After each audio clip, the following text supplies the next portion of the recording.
Hello అండి. నేను మీ advocate Lokesh Reddy. ఈ రోజుల్లో మనం చూస్తున్నట్లయితే తరచుగా నేమ్ చేంజ్ గురించి వింటూ ఉంటున్నాం. లీగల్‌గా గూడా మనం నేమ్ చేంజ్ చేసుకునే ఒక ప్రాసెస్ ఉంటుంది.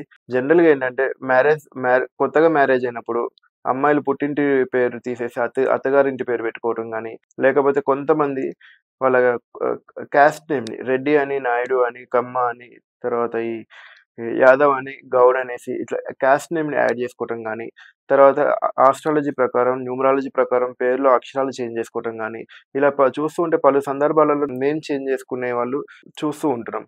అయితే చాలా మందికి చేంజ్ చేసుకునే ప్రొసీజర్ తెలియక, ఈ పేరు గూడా మార్చుకోవచ్చని తెలియక, ఒకవేళ పేరు మార్చుకోవచ్చని తెలిసినా ఎలా చేంజ్ చేసుకోవాలో తెలియక పాత పేరుతోటే కంటిన్యూ అవుతూ ఉంటారు. అయితే మనం మన పేరు అనేది నిత్య జీవితంలో ప్రతిరోజు మనం ఎవరు కొత్తగా కలిసినా మన పేరుని చెప్పుకుంటూ ఉంటాం. ఏ అప్లికేషన్ ఫార్మ్ ఫిల్ చేసినా మనం మన నేమ్ అనేది ఫిల్ చేయాల్సినొస్తుంది. సో, మన పేరు రాసే ప్రతిసారి ఒక చిన్న బాధ కలుగుతా ఉంటది. నా పేరు ఇలా ఉంటే బావుంటుంది గదా! నా పేరు ఈ విధంగా ఉంటే బావుంటది గదా! లీగల్‌గా ఇలా చేంజ్ చేసుకుంటే బావుండేది గదా! అని అనుకుంటూ ఉంటున్నాం.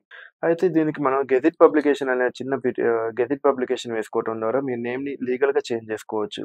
అయితే ఒక్కసారి మీరు లీగల్‌గా నేమ్ చేంజ్ చేసుకున్న తర్వాత మీకున్న అన్ని ఐడీ ప్రూఫ్‌లలో అంటే PAN card, Aadhaar card, driving license, passport and even bank అకౌంట్స్‌లలో తర్వాత ఏటీఎం కార్డ్ అండ్ చెక్ బుక్‌లలో గూడా మీకు కొత్త పేరు మారే అవకాశం ఉంటుంది. అంతేగాకుండా కొత్త హైయర్ స్టడీస్‌కి వెళ్ళినట్లయితే ఫర్దర్‌గా వచ్చే సర్టిఫికేట్స్‌లన్నిట్లలో గూడా కొత్త నేమ్ తోటి సర్టిఫికేట్స్ రావడం జరుగుతుంది.